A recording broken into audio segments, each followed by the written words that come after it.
Hello, and welcome to the Maps, Images and Structure class at University College London in the Earth Science Department.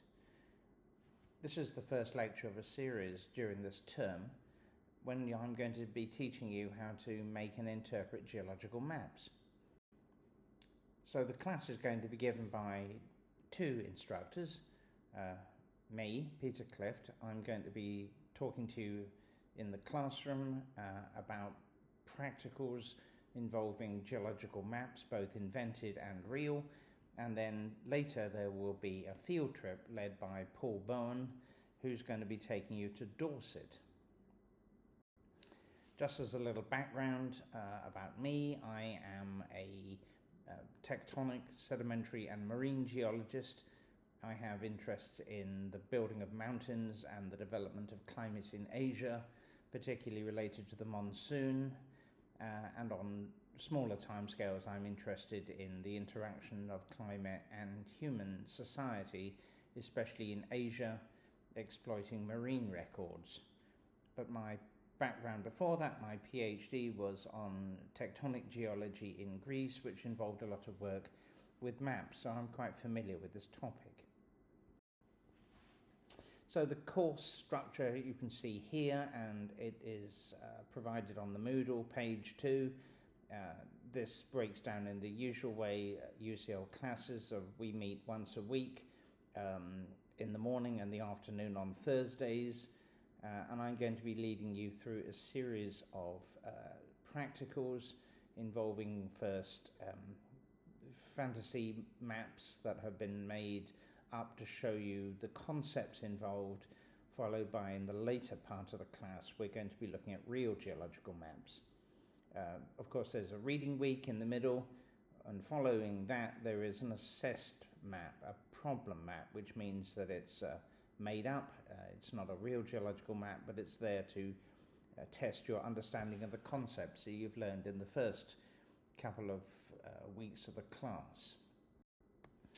So the general idea is that you should try and watch the lecture before the class to prepare yourself. The links to the lectures are provided on the Moodle page as well as in the course manual.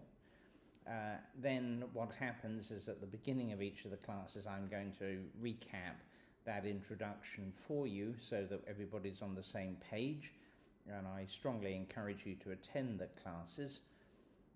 And following that, we're going to undertake a practical exercise using both made-up maps as well as later real geological maps of areas in the UK. And then we encourage you then to talk amongst yourselves, to reflect on what you've learned, and also to give feedback to one another. Of course, during the class there'll also be feedback from myself as well as my PhD demonstrators who will be helping to run the class with me. So how is the class assessed? Well, essentially what this involves is an initial 30% will be assigned on the basis of this problem map exercise we're going to do in the middle of the class, with another 50% coming from a real map, which is going to be given as an exam during the third term. We will also have a practice real map in the latter part of the class, which you will receive feedback for if you hand in your work, but which won't contribute to your final mark. And finally, there will be a 20% given for your field work in Dorset, which will be assessed by Paul Bowen and the other instructors who will be going to Weymouth with you. So what on earth are geological maps anyway? I'm sure you've all seen some at some point in your life, and so what they are essentially are, well, they're 2D images, like all maps of any type of natural phenomena. And what they're supposed to allow us to do is to understand the Earth, what the geology of the Earth is, in 3 dimensions, despite being printed in 2. And what you're going to learn to do during this class is to understand the spatial relationships and temporal relationships between rocks that we see on the geological map, and you'll be able to essentially look at 2D images like the one you can see here on the right hand side of the slide, and that will allow you to draw cross sections through the earth, as you see in the lower part there where there are images of what the subsurface is like. So what I'm going to try and teach you is how to look at the 2D image and understand this in 3 dimensions so that you understand what's going on at depth.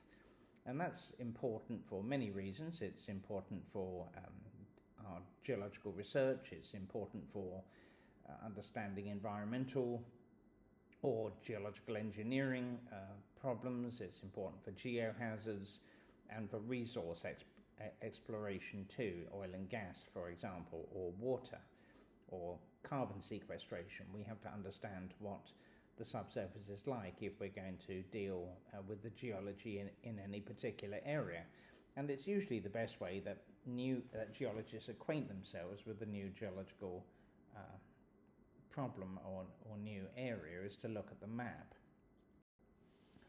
So as I said, what you're going to do is to look at we're going to make some maps when you're in the field in Dorset, and Paul Bowen will show you how to do that.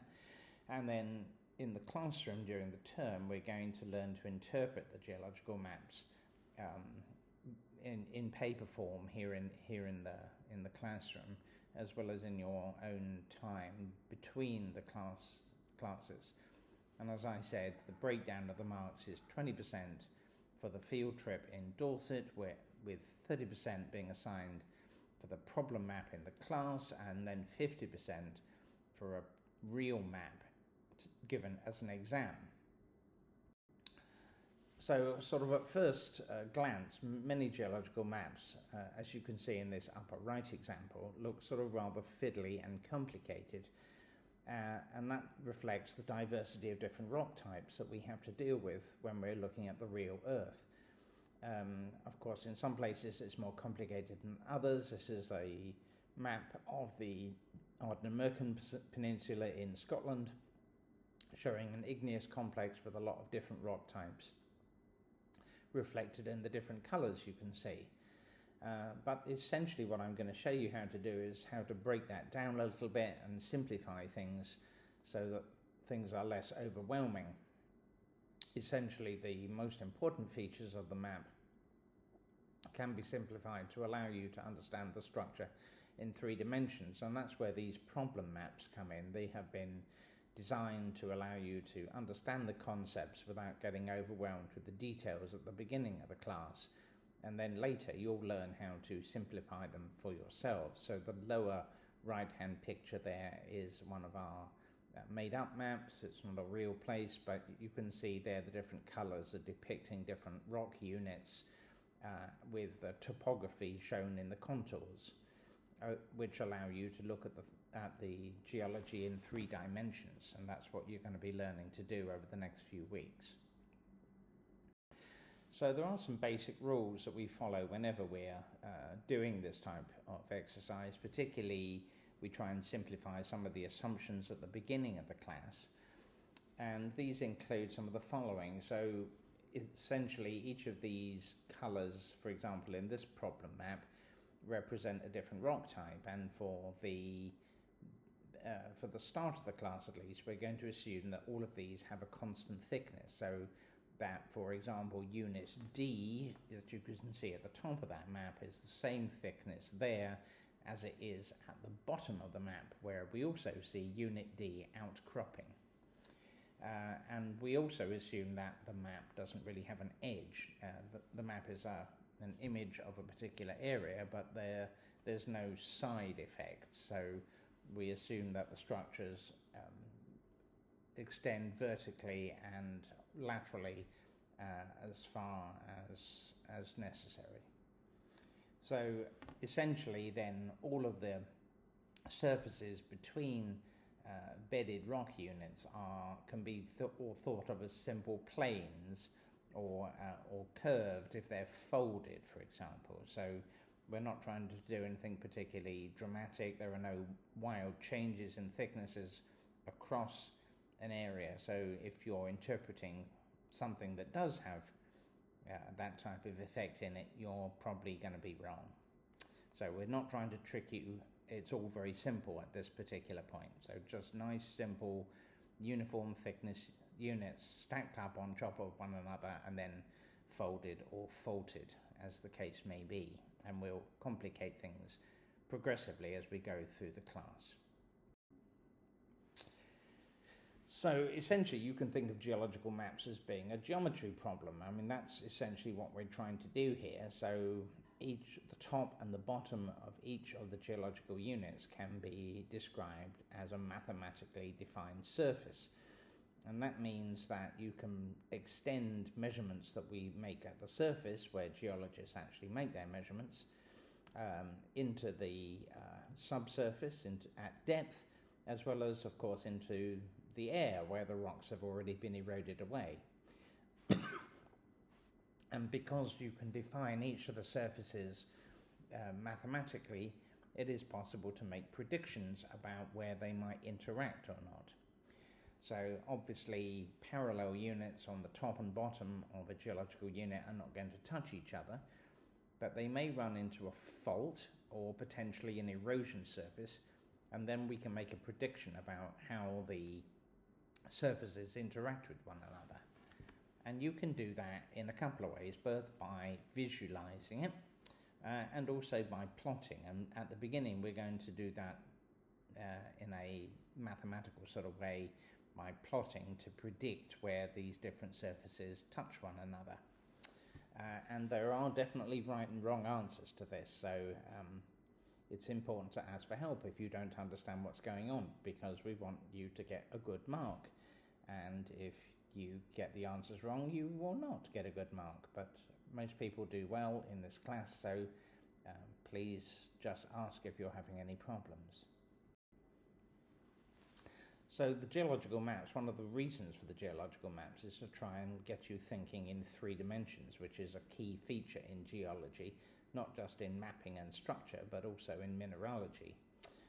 Some people find this really easy, and some people don't, but actually, like many things in life, practice is important, and getting used to how to look at geological maps is important, because you can build up an experience which allows you to look at a map and basically, using your geological intuition, which is built up through education and practice, you'll get better at interpreting the maps, which is why it's important for you to do the practical so that you do well in the assessed parts of the class.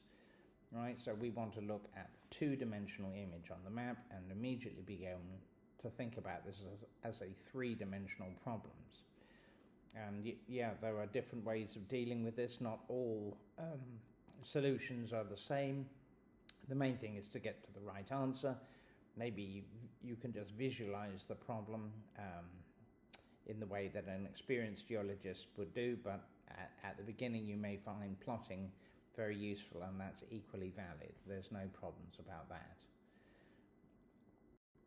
So when we look at a geological map, you can see this interaction between topography and geology. It's not just geology shown on the geological map, but maps also show the topography. And of course, where rock units reach the ground surface, now this is what we call an outcrop pattern. If you see a rock poking out of the ground, that's an outcrop. If you're working in a desert or a mountain, then most of the rocks are poking out, and essentially that is what you would show on a geological map. In places like southern England, a lot of the rock is of course covered up by soil or river sediments and obscured, but in this class we're essentially just thinking about the solid deep earth, not about soils, which do not form part of the geological cross-section. So what we're trying to do is to understand this interaction between the solid earth geology and the topography. This can be both complicated and instructive, because the topography is often irregular. If it's completely flat, actually it makes things a little more difficult, but we can recognize the fact this interaction between topography and the bedrock geology can result in curious shapes on the map, and that's what we use to try and understand the three dimensions. The topography is actually very important in interpreting the three-dimensional geology at depth based on the geological maps. So yeah, understanding that outcrop pattern is a key thing to reading geological maps accurately. And there are a few simple rules that you can follow. So you can imagine that if you have a bunch of bedded units and they're all perfectly horizontal, which of course almost never happens, that they would naturally follow the topographic contours. So if your bed surfaces, the interfaces between two units are perfectly following the topographic contours, you know that that unit is completely flat. And conversely, of course, if the units are all perfectly vertically oriented, that means that they all will cut straight across all those topographic contours, and the topography has no effect on the map pattern at all.